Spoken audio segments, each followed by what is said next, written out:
টুকরি মহিলা এরা অন্তর্বর্তীকালীন সরকারের কাছে একটা দাবি উপস্থাপন করেছে।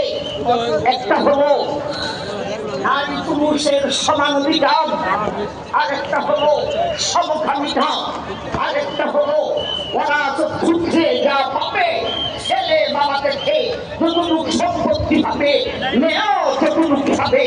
চিন্তা করলাম আরেকটা দাবি হলো খাবে পুরুষ যদি সাথে বিয়া করতে পারে মহিলাও সাথে বিয়া করবে। এই সাথে বিয়া আমি কথা বলা সম্ভব নয়, আমার সময় কম, শুধু একটা বিয়া বলবো। যদি একটা পুরুষ সাথে বিয়া করতে পারে তাইলে আমি মহিলা সাথে পুরুষকে বিয়ে করবো না কেন? আমি জিজ্ঞাসা করি সাথে পুরুষ যদি তোমাকে ব্যবহার করে বিয়ে করে কম থেকে তিন সন্তানটা হবে, এটা সাথে পুরুষের মধ্যে পরিষ্কার করে বলেছে। জানিয়ে রাখো